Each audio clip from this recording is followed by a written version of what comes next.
అందరికీ నమస్కారం. కార్యక్రమం ప్రారంభించే ముందు గురువు గారు బ్రహ్మర్షి పత్రి గారికి ఒకసారి మనం ధన్యవాదాలు చెప్పుకుందాం. మనం గత 36 ఎపిసోడ్ల నుంచి బుద్ధుని యొక్క బోధలు తెలుసుకుంటున్నాం ధమ్మపదం నుంచి. ఈరోజు 37వ ఎపిసోడ్ రాసుకొని చెప్తాను. అంధవిశ్వాసాల అంతు చూసినవాడు. అంధవిశ్వాసాల అంతు చూసినవాడు.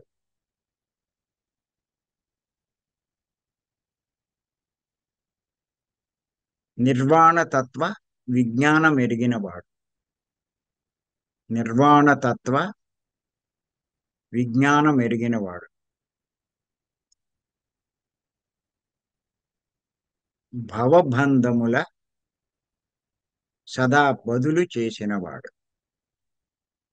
భవబంధముల సదా బదులు చేసినవాడు.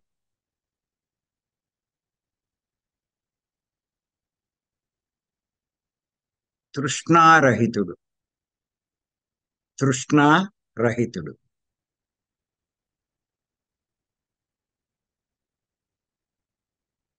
ఉత్తమ పురుషుడు.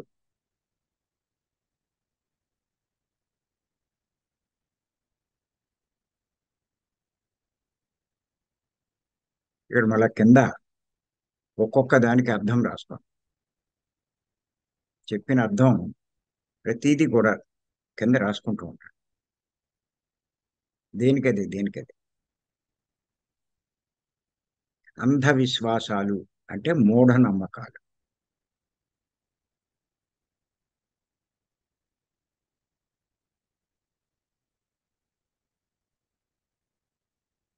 అంతు చూసిన వాడు అంటే ఆయన్ని వదిలేసిన వాడు.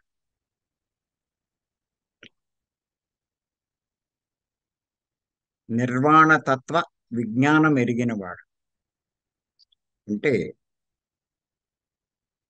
మోక్షం యొక్క గొప్పతనం తెలిసినవాడు.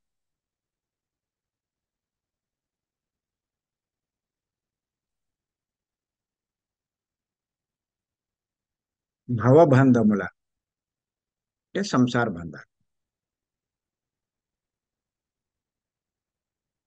సదా బదులు చేసినవాడు అంటే బయటపడినవాడు.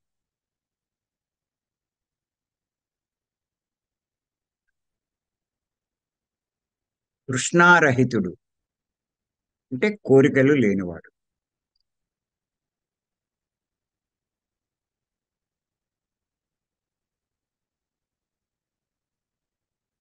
ఉత్తమ పురుషుడు అందరికంటే గొప్పవాడు. మానవులందరిలో కంటే గొప్పవాడు.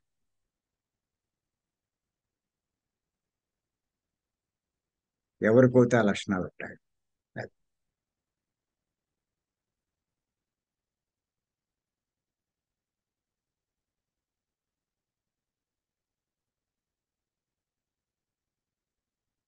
ఇక్కడ మళ్ళా మనం ఆయన చెప్పినటువంటి ప్రతి పదానికి అర్థం తెలుసుకునే ప్రయత్నం చేద్దాం. అప్పుడు మనకి ఆ సందేశం యొక్క అర్థం పూర్తిగా అవగాహన అవుతుంది.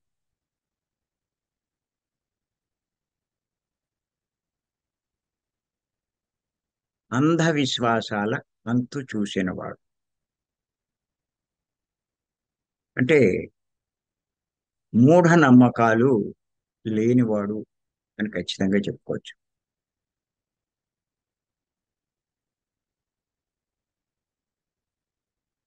ఇది కూడా చాలా చాలా ఇంపార్టెంట్. ప్రతి ఒక్కరూ తెలుసుకోవాలి. నేను పత్రి గారిని అబ్జర్వ్ చేసింది ఎంచేతంటే, నేను పత్రి గారిని పదే పదే నేను ప్రస్తావించడానికి ముఖ్య కారణం ఏంటంటే, ఆయన నుంచి ఎన్ని నేర్చుకున్నారు, ఎన్ని అవగాహన అయింది.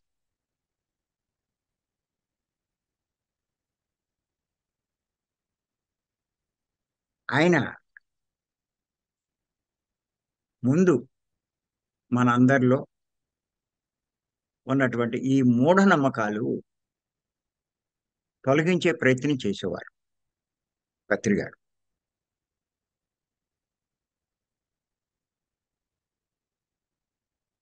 ఎంచేతంటే ఈ మూఢనమ్మకాలు ఉన్నవాళ్ళు ఏ పనులు చేసినా మూడు రకాలుగా చేస్తూ ఉంటారు.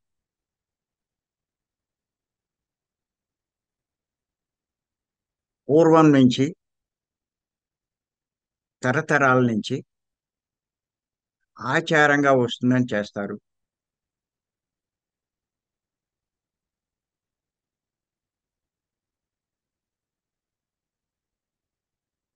అందరూ చేస్తున్నారని చేస్తూ ఉంటారు.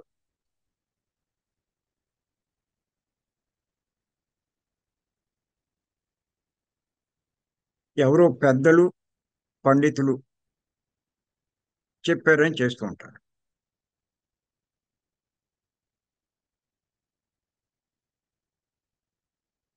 ఈ మూఢంగా, ఈ మూఢనమ్మకాలతో ఉన్న వాళ్ళు ఈ మూడు రకాలుగా ఉంటారు. కొంతమంది తరతరాల నుంచి వచ్చిందని ఆచరిస్తూ ఉంటే, కొంతమంది ఎక్కువ జనం ఏది చేస్తుంటే అది చేస్తుంటారు. ఇంకా కొంతమంది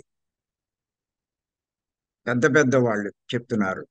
అంత పెద్దోళ్ళు చెప్తున్నారంటే మరి ఎందుకు చెప్తారు అనేటువంటి అభిప్రాయం ఉంటుంది వాళ్ళు. అందుకే దాన్ని అనుసరిస్తూ ఉంటారు.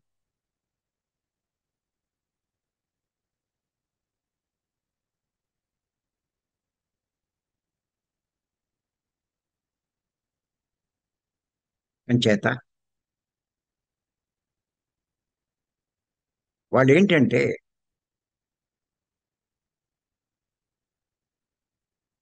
ఎందుకు ఆచరిస్తూ ఉంటారు? దాని ముఖ్య కారణం వారిలో వివేకం లేకపోవడం. వారిలో వివేకం లేకపోవడం అంటే ఆలోచించగల శక్తి వాళ్ళకి లేదు. నిర్ణయించుకోగల శక్తి వారికి లేదు.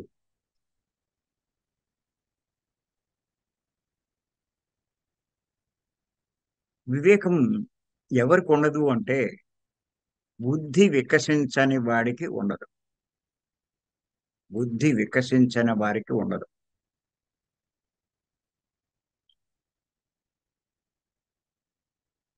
ముఖ్యంగా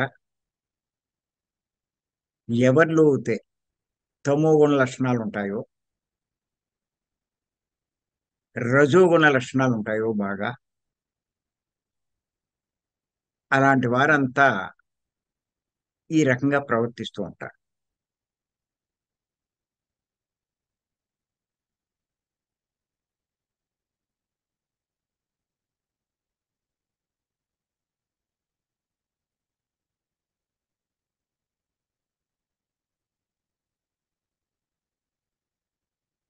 సాత్విక గుణంలో వచ్చినా కూడా ఇంకా బుద్ధి బాగా వికసించకపోవడం వల్ల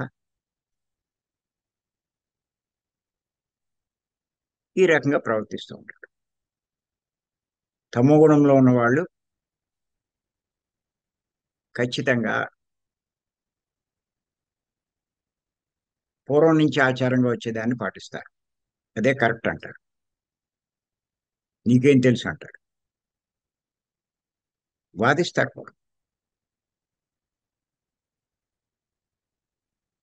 రజోగుణంలో వస్తే పూర్వం నుంచి ఆచారంగా వస్తుందని అనరు కానీ అందరూ చేస్తున్నారు కదా అంట.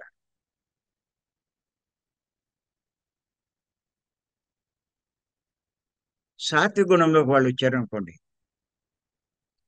ఇందాకే చెప్పుకున్నాం కదా ఇప్పుడు, రామలక్ష్మి చెప్పింది చక్ర స్థితి. చక్రస్థితి పెరిగే కొద్దీ గుణం కూడా మారుతూ ఉంటుంది.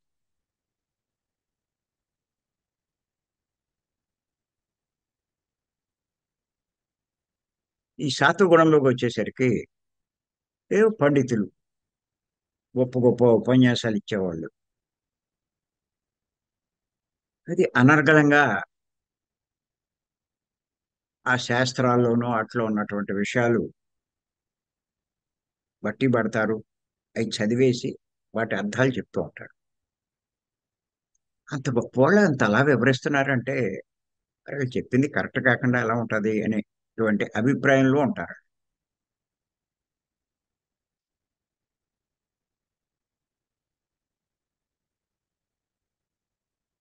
కానీ వాళ్ళ వివేకం ఉపయోగించరు. రైటే చెప్పారు రైటే. అంత పెద్దాయన చెప్తున్నాడు. కానీ అన్న ఆలోచన ఉండదు. ఎవరికైతే బుద్ధి బాగా వికసిస్తుందో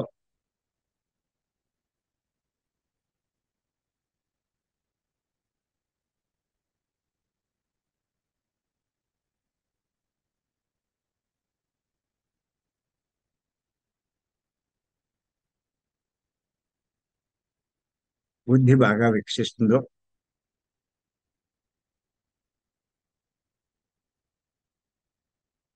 బాగా ప్రతి విషయం ఆలోచించగలుగుతాడో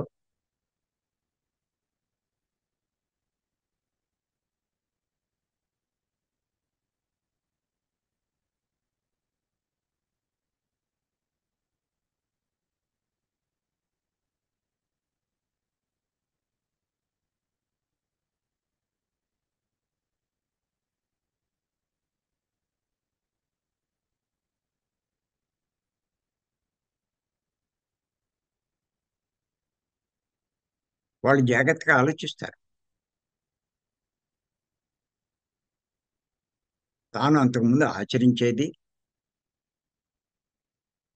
ఇప్పుడు ఎవరో బాగా యోగులు లాంటి వాళ్ళు జ్ఞానులు చెప్పిన విషయాలు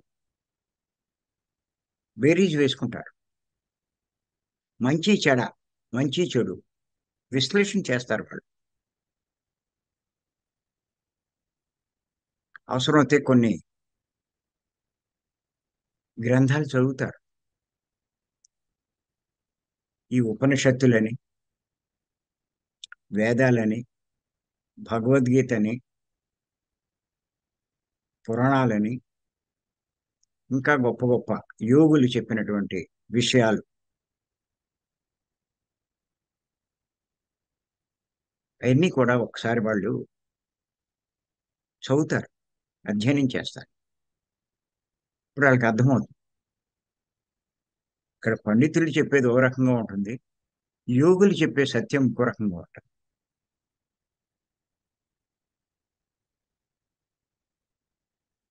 అంచేత అలాగే బుద్ధి బాగా పెరిగింది కాబట్టి వాళ్ళ బుద్ధికి ఖచ్చితంగా తెలుస్తుంది, అనిపిస్తుంది ఇది కరెక్ట్ అని చెప్పి.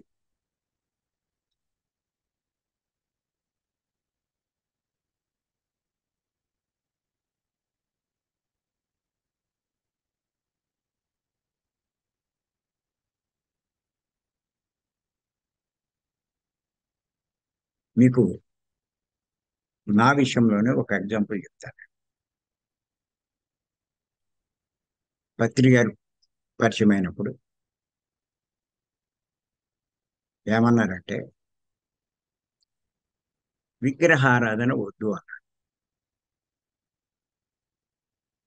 సత్యారాధనే చేయాలన్నారు. సాధారణంగా జనం ఏంటంటే ఈ మూఢత్వంలో మూర్ఖత్వంలో ఉన్నవాళ్ళు సత్యారాధన చేయమన్నారు అన్నది వదిలిపెట్టేసి విగ్రహారాధన ఎందుకు వద్దంటున్నాడు ఈయన అనే ఆలోచన వస్తుంది. మొదట్లో నాకు అదే వచ్చింది. ఎందుకంటే ఆచారంగా ఆ పనే చేస్తున్నారు. చాలా మూఢభక్తి అనే చెప్పచ్చు. అంత మూఢభక్తి ఉండేది. అందుకే నేను ఒక మందిరమే కట్టించాను అక్కడ, వెంకటేశ్వర స్వామి మందిరం.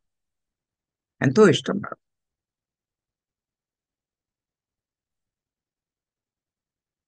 మరి ఆ పని చేస్తూ ఉంటే అక్కడ రోజు దండం పెట్టుకుని పూజలు అవి చేస్తూ ఉంటే ఈయనేమన్నాడు,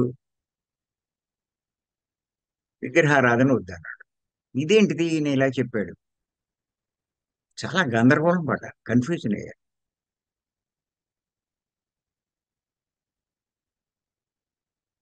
కానీ మరి ఎంత కన్ఫ్యూజన్ అయినా ఇప్పటిదాకా చెప్పినోడు ఎవరు లేడు. సత్య ఆరాధన, సత్యం గురించి చెప్పినోడు ఎవరు లేరు అప్పటిదాకా. చేత అదే పరిస్థితిలో ఉండేవాడు. ఈయన ఎప్పుడైతే సత్యారాధన అన్నాడో, అసలు సత్యం అంటే ఏంటి, సత్యారాధనకు చేయమన్నాడే, ఆరాధన ఏమీ మానలేదే, విగ్రహారాధన వద్దన్నాడు, సత్యారాధన చేయమన్నాడు. అప్పుడు ఇంకా ప్రశ్నించుకున్నాను నేను. ఇదే వివేకం అంటే. విగ్రహారాధన ఎందుకు వద్దన్నాడు, సత్యారాధన ఎందుకు చేయమన్నాడు. ఇప్పుడు మళ్ళా ఆలోచించారు, అసలు సత్యం అంటే ఏంటి, సత్యారాధన చేయమన్నాడు, సత్యం అంటే ఏంటి. ఇప్పుడు దాని మీద అధ్యయనం చేస్తే తెలిసింది,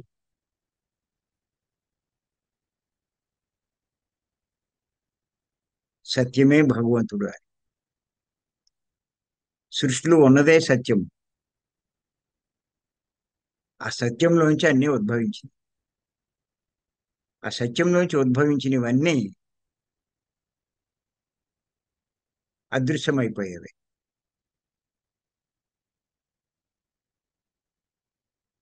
వాటిని అసత్యము అంటారు. ఒక రకంగా చెప్పాలి అంటే కంటికి కనిపించేవన్నీ కూడా అసత్యాలే. కంటికి కనిపించందే సత్యం. అశాశ్వతమైనవన్నీ అసత్యాలు. శాశ్వతమైనదే సత్యం.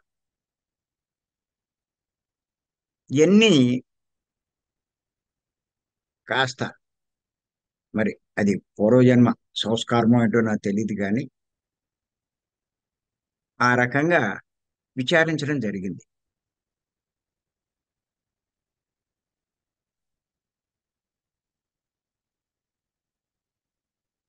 ఏదైతే మనం కోరుకుంటున్నామో, దుఃఖంలోంచి బయటపడాలని, ఎప్పుడూ ఆనందంగా ఉండాలని, ఆ రకమైన స్థితి కావాలి అంటే సత్యాన్ని ఆశ్రయించాలి,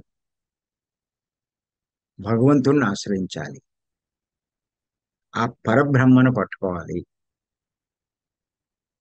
ఇంకంతకన్నా దారి లేదు అన్నది తెలుసుకున్నాం. అర్థమైంది అప్పుడు.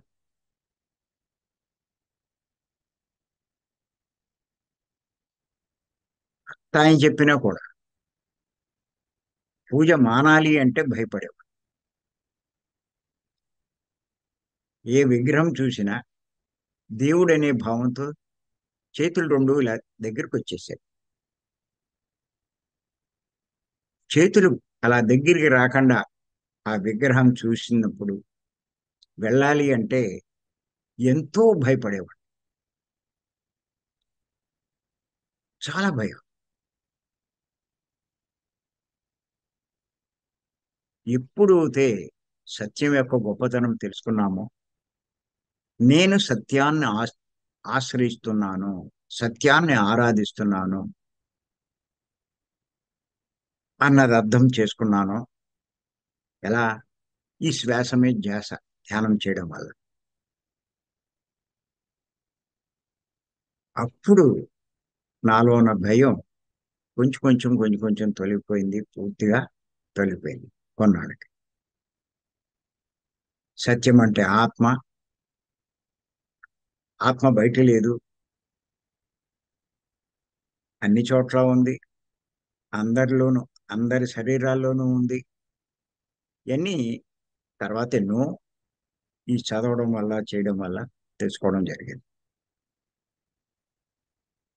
అప్పటి నుంచి ఆ సత్యాన్ని అందరికీ బోధించడం మొదలెట్టారు. దీన్ని బట్టి నాకు అర్థమైంది. అప్పటికే నేను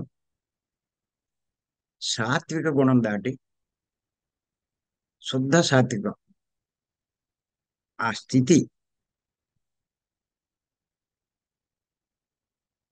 ఉన్నాను అన్నది నాకు అర్థమైంది. లేకపోతే ఈ వివేకం మనకు ఉండదు. చాలా మంది దూరం అయిపోతారు. పత్రికని దూరం చేసుకున్నాడు ఎంతో మంది. ఇంత గొప్ప మార్గం.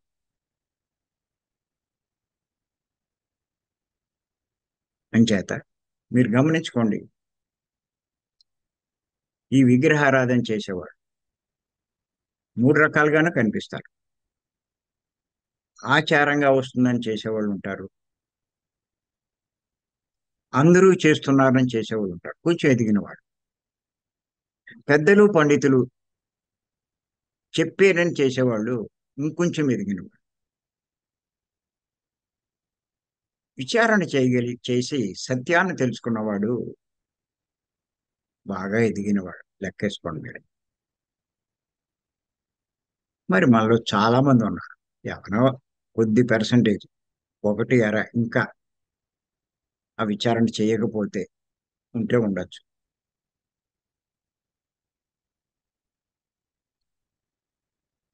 అలాగే మాంసాహారం.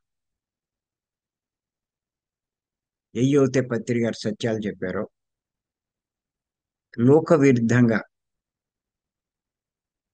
అంటే లోకంలో ఆచరించే దానికి విరుద్ధమైన చెప్పారో జనం చాలా కన్ఫ్యూజన్ లో ఉంటారు. ఆ స్థితికి రావాలి అంటే అతి తక్కువ శాతం ఉంటారు. అందుకే పండితుల సభకి వేలు లక్షలు వెళ్తూ ఉంటారు. యోగుల సభకి వందల్లోనే ఉంటారు జనం. ఇప్పుడు మన దగ్గరికి కూడా చాలా తక్కువ మందే వస్తారు. దాని ముఖ్య కారణం ఏంటంటే మనం సత్యమే చెప్తాం. సత్య విరుద్ధమైనది మనం చెప్పం. ఎంతసేపు ఆత్మ గురించి ఆత్మ జ్ఞానం గురించి చెప్తాం. అసత్యమైన దేహానికి చాలా లీస్ట్ ప్రిఫరెన్స్ ఇస్తాం.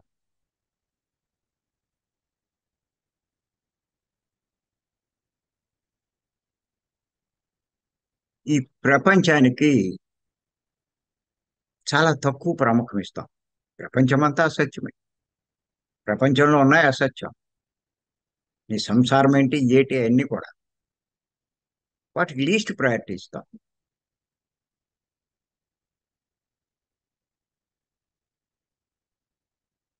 శాశ్వతంగా ఉండే ఆత్మకి ఆత్మ జ్ఞానానికి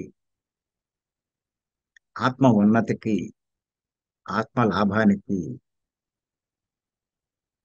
ఆత్మ ఎదుగుదలకి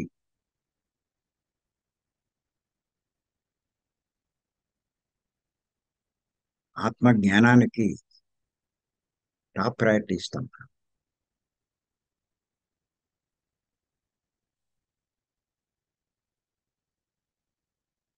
వాడు గొప్పవాడు. గుర్తుపెట్టుకోండి. ఇక్కడ ఎవరిది తప్పు కాదు. ఎవడి స్థాయిలో ఎవడి అవగాహన మేర వాడు చేస్తూ ఉంటాడు.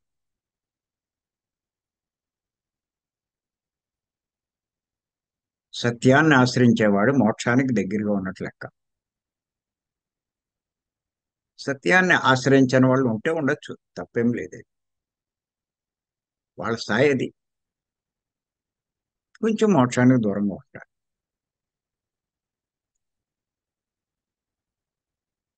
మోక్షానికి దగ్గరగా వచ్చేవాళ్ళు దుఃఖంలోంచి బయటపడుతూ ఉంటారు. మోక్షానికి దూరంగా ఉన్న వాళ్ళు ఎక్కువ దుఃఖపడతారు.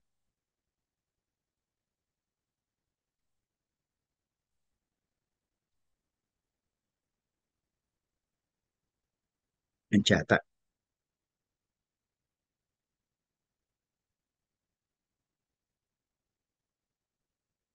పెద్దలు యోగులు, బుద్ధుడు లాంటి వారు, పత్రికారు లాంటి వారు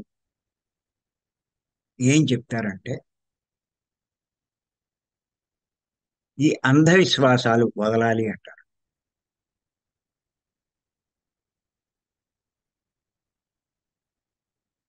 ఈ అంధవిశ్వాసాలు అంటే మూఢనమ్మకాలు మతపరమైనవి ఉంటాయి,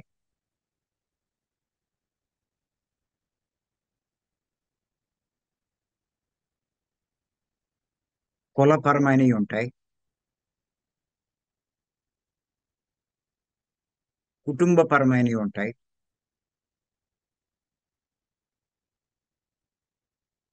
ప్రాంతపరమైనవి ఉంటాయి, దేశపరమైనవి కూడా ఉంటాయి.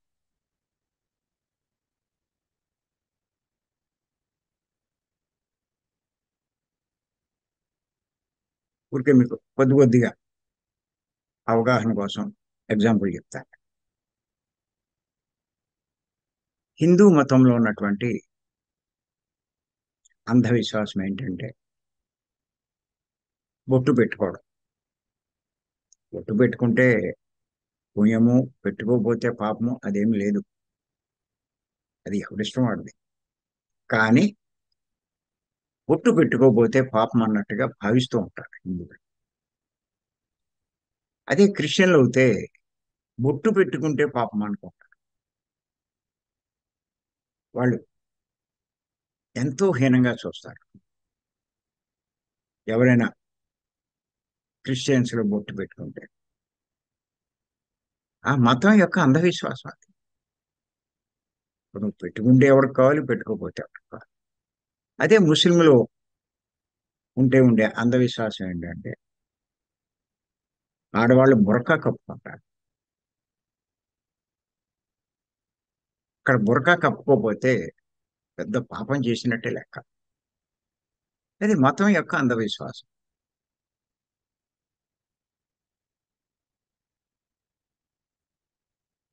అలాగే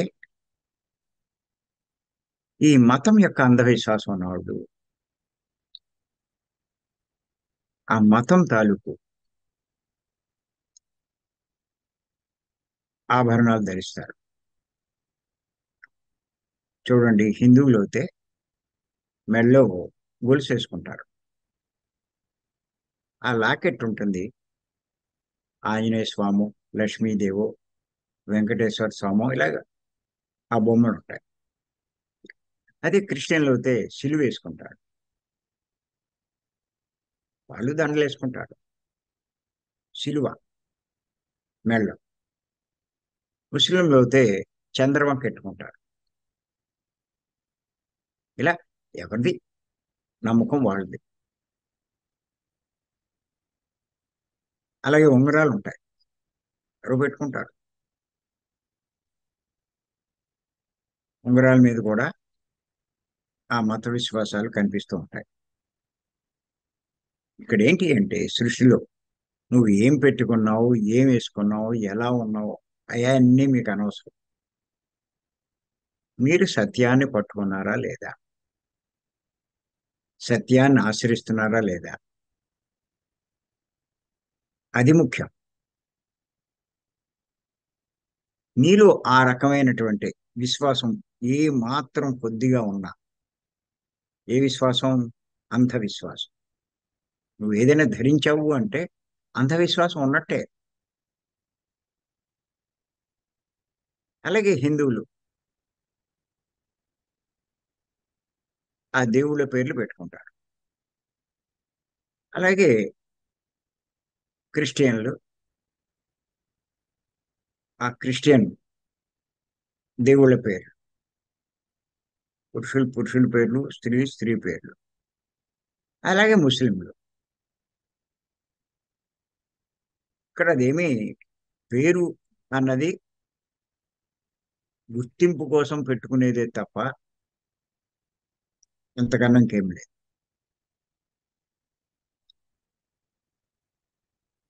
ఇక్కడ మనం ఆ శరీరం మనం కాదు. చాలా మంది ఆ కులంలో ఉంటే ఆ కులం పేరు తగిలించుకుంటారు. అంధవిశ్వాసం.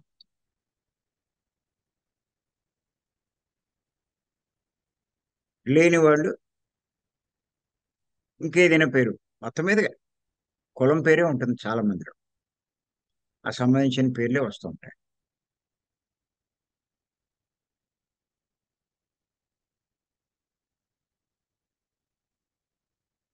అందరూ ఆత్మలే. అందరూ ఒకటే. ఇంకా ఈ భేదాలు ఎందుకుంటాయి? భేదాలు ఉన్నాయి అంటే అంధవిశ్వాసం ఉన్నట్టే. అంటే నువ్వు ఇంకా మోక్షానికి దూరంగా ఉన్నట్టే. నీకు ఇంకా సత్యం తెలియలేదు.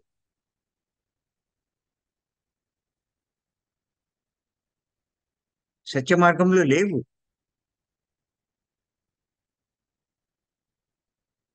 అందుకే పత్రి గారు చేతు కట్టుకున్న తాళ్ళు కట్ చేయించేస్తారు. ఆయన చాలా మంది చేత జంజాలు చేయించేశారు. ఇలాగా ఈ కర్మకాండలు ఆయన 18 ఆదర్శ సూత్రాల్లో కూడా రాశాడు ఇవన్నీ కూడా. ఇంకా అంధవిశ్వాసాలు ఉండద్దు, బయటపడు. ఏదైతే బుద్ధుడు చెప్పాడో అదే పత్రి గారు చేయించారు.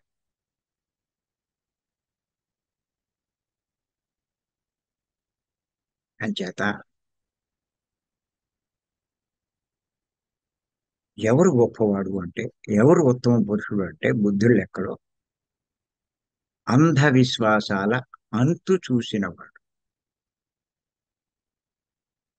వీటిని వదిలేసిన వాడు.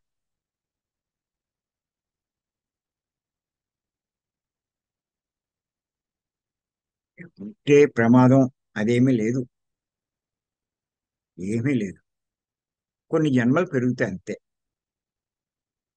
పత్రి గారు కూడా చెప్తారు కదా, కంగారేం లేదు, కావాల్సినంత తీసుకోవచ్చు అని చెప్పి. కానీ ఎవరికైతే ఆ కాంక్ష ఉంటుందో, నేను దీంట్లోంచి బయటపడాలి అనేటువంటి కాంక్ష, ఈ దుఃఖంలోంచి, ఈ జన్మల్లోంచి బయటపడాలి,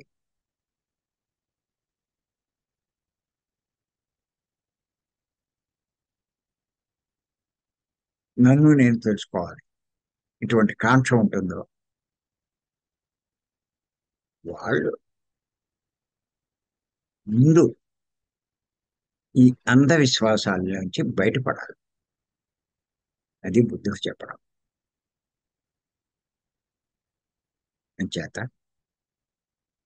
రేపు బుద్ధుడు చెప్పినటువంటి మరికొన్ని విషయాలు, ఎవరు ఉత్తమ పురుషుడు అన్న దాని మీద బుద్ధుడు చెప్పినటువంటి ఈ సందేశం రేపు మరి ఇంకా కొంచెం వివరించుకుందాం. మరి ఈ అవకాశం ఇచ్చిన మీ అందరికీ ధన్యవాదాలు.